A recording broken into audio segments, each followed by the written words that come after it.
Assalomu alaykum muhtaram muxlislar, dasturlar taqdimotida davom etamiz. Bugungi kunda nodavlat notijorat tashkilotlari va fuqarolik jamiyatining boshqa institutlari demokratik huquqiy davlat barpo etish, jamiyatda qonun ustuvorligini ta'minlash hamda mamlakatning ijtimoiy, siyosiy va sotsial-iqtisodiy salohiyatini oshirish yo'lida muhim rol o'ynamoqda. Nodavlat notijorat tashkilotlarining huquqiy maqomini mustahkamlash, ularning faoliyatini qo'llab-quvvatlash bo'yicha muhim islohotlar amalga oshirib kelinmoqda. Mamlakatimizda xususan O'zbekiston 2030 strategiyasida hamda joriy yil davlat dasturida ham ushbu sohaga daxldor muhim vazifalar belgilangan.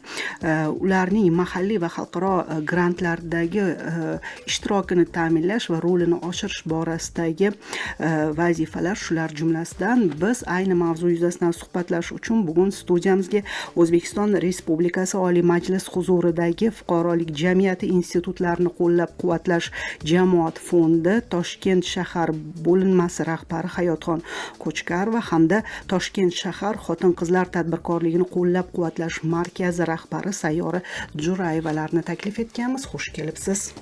Xushvaqt bo'ling.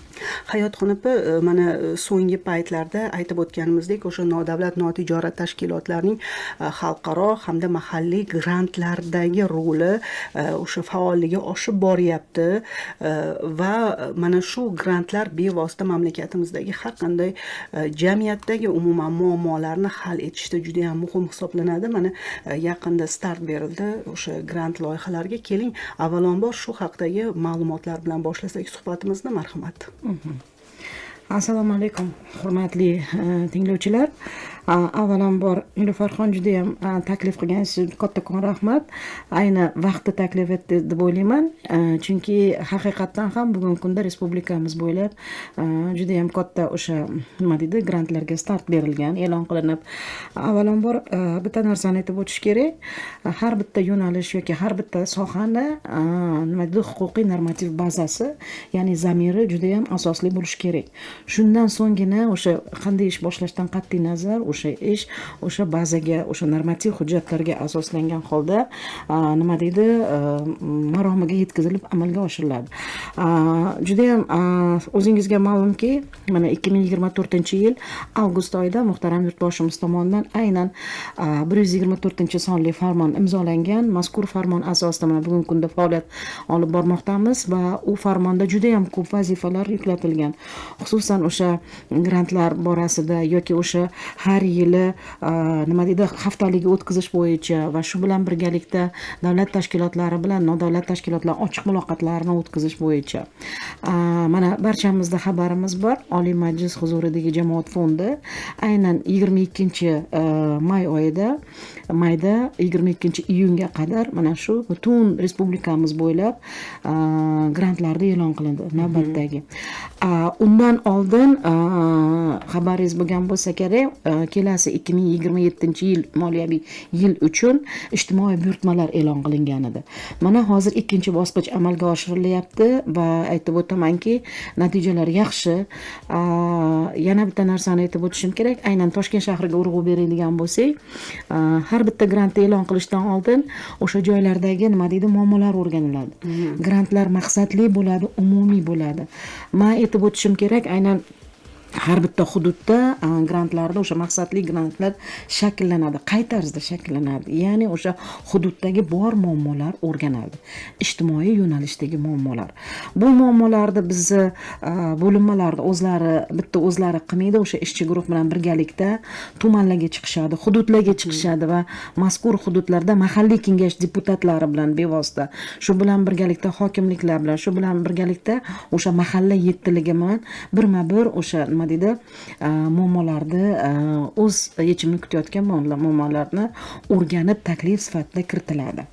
Endi men aytib o'tishim kerak, mana navbatdagi grant e'lon qilindi. Hozir davr mana targ'ibot ishlari ketyapti va aytib o'tishim kerak, respublika bo'yicha grantlarda moliyaviy miqdorini ham aytib o'tish kerak, 200 milliongacha. Bugungi kunda mana respublika miqyosida ham e'lon qilingan 9 ta yo'nalish bo'yicha va aynan hududiy yerdagi ham hammasi o'sha muammolarga qarab. Toshkent shahrini to'xtatadigan bo'lsak, 5 ta yo'nalish bo'yicha e'lon qilindi. Men nimaga xursand bo'lamanki, mana bilasiz, shu kunlarda respublikamizda juda ham katta iqtisodiy forum o'tyapti. Mana shu forumda aynan bizni qizlarimizni ishtirok etayotgani, aynan nima deydi, mana shu grantlar yordamida nodavlat tashkilotlarimiz o'sha grantlardan foydalanib, o'sha yerda qizlarimizni o'qitib, tadbirkor qizlarimizni o'qitib, yo'naltirib, bandligini ta'minlagan nodavlat tashkilotlarimiz ham bor. Va aytib o'tishim kerak, maqsadli o'sha grantlarni nima deydi, ishlatib, o'sha mana shu bugungi respublikamizda o'tayotgan forumda bizni qizlarimiz ham ishtirok etmoqda. Aynan hunarmand qizlarimiz ishtiroki.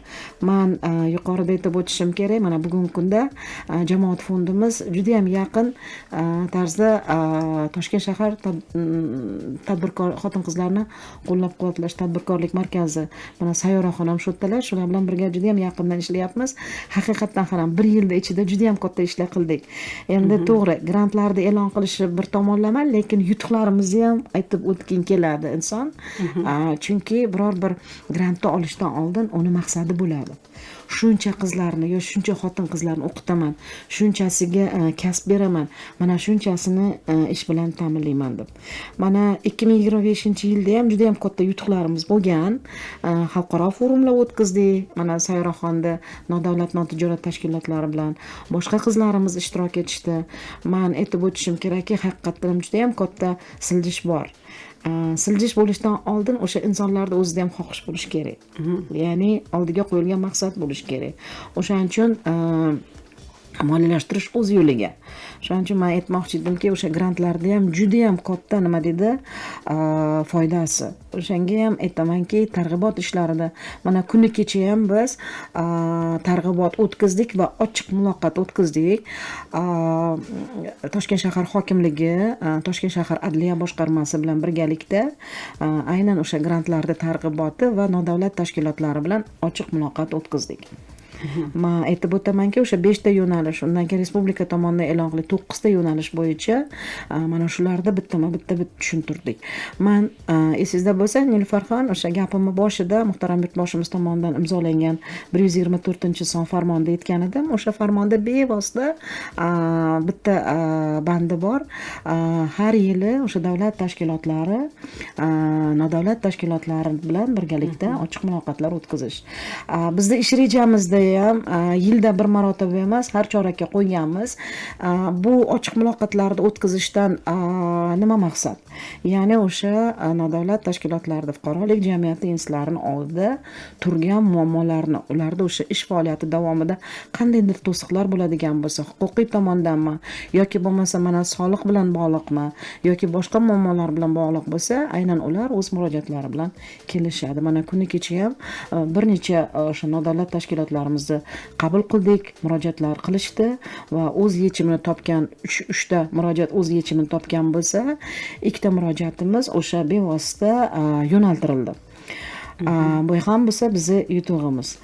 Endi grantlarga to'xtalib o'tadigan bo'lsak, yuqorida men aytib o'tdim, o'sha joylardagi, hududlardagi o'rganishlar jarayoni yoki o'sha o'z yechimini kutib turgan o'sha muammolar bo'yicha e'lon qilinadi.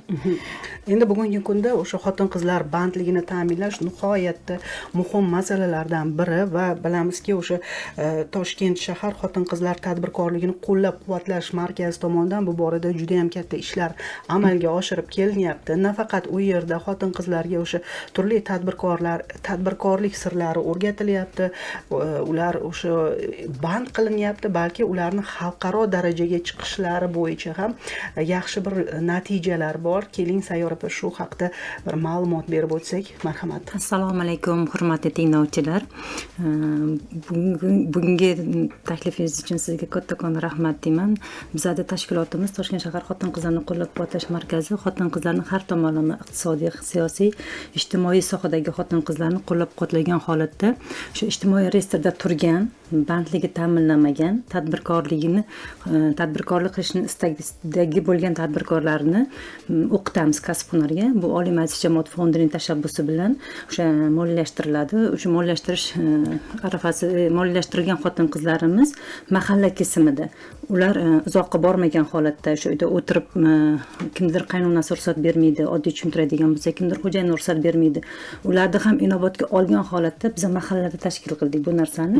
O'sha Yakkasaroy tumanidagi Abdulla Qahhor mahallasi, Chilonzor tumanidagi Guliston mahallalarida bu o'quv kurslarini tashkil qilib, oradagi xotin-qizlarni kasb-hunarga o'qitib, bandligini ta'minlab, nafaqat Yakkasaroy bilan Chilonzor, balkim Toshkent shahar bo'yicha biz buni qamrab oldik.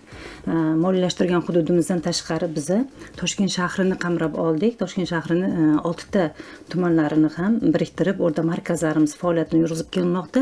Orada maqsadimiz o'sha xotin-qizlarni kasb-hunarga o'qitib, o'sha yaratgan mahsulotlarini biznes rejalar tuzishni to'g'ri yo'lga qo'yib, o'sha bozorda to'g'ri tahlil qilib, o'sha mahsulotning sifat darajasini, qanaqa darajada sifatli ekanligini hamda onlayn hamda offlayn savdosida biz o'z hissamizni qo'shib kelmoqdamiz.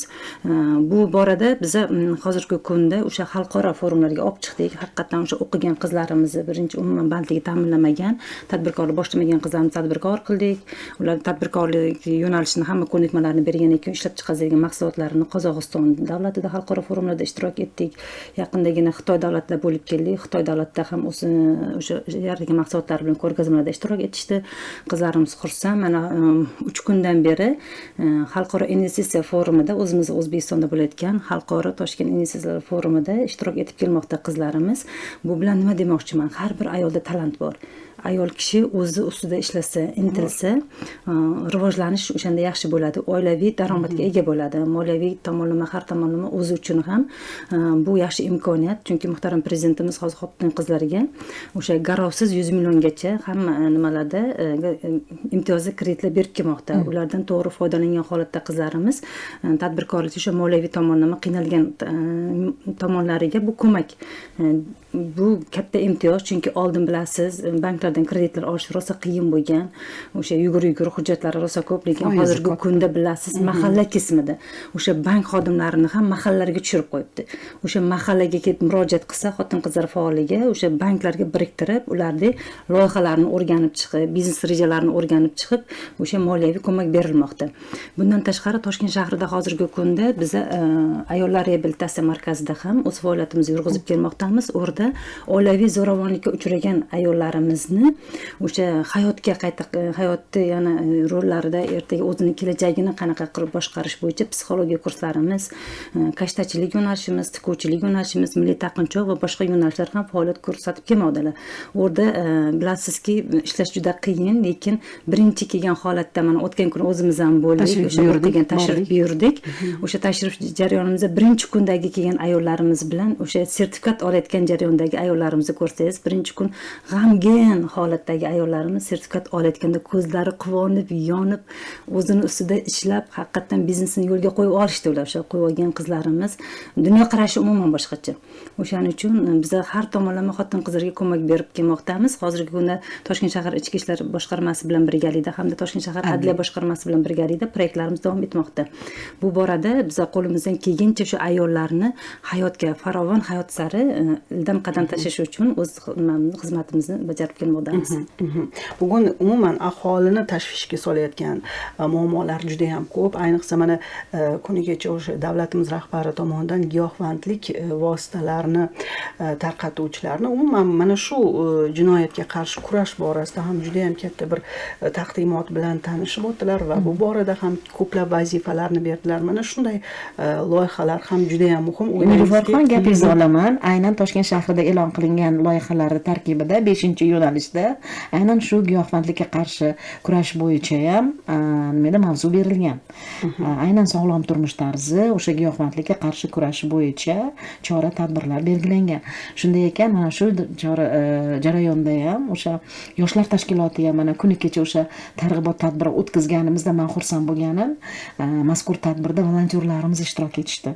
O'sha oliy ta'lim muassasalarida tahsil olayotgan talabalarimiz, volontyorlar, o'shalar faol ishtirok etib, xudo xolasa mana shu grantlarga bugun erta grantlarni taqdim etish bo'yicha juda ham yaxshi fikrlar berishdi va juda ham ko'p nima deydi yangi loyihalarga takliflar berishdi. O'ylaymanki, mana shu loyihalar albatta bir o'zini katta bir natijasini beradi. Rahmat bugungi samimiy suhbat uchun va bizga yetkazgan ma'lumotlaringiz uchun, muhtaram muxlislar. Eslatib o'taman, bugungi bizni mehmonlarimiz O'zbekiston Respublikasi Oliy Majlis huzuridagi fuqarolik jamiyatlarini, institutlarini qo'llab-quvvatlash jamoat fondi Toshkent shahar bo'linmasi rahbari Hayotxon Ko'chkarova hamda Toshkent shahar xotin-qizlar tadbirkorligini qo'llab-quvvatlash markazi rahbari Sayyora Jo'rayevalar bo'lishdi. E'tiboringiz uchun rahmat. Xayr, salomat bo'ling.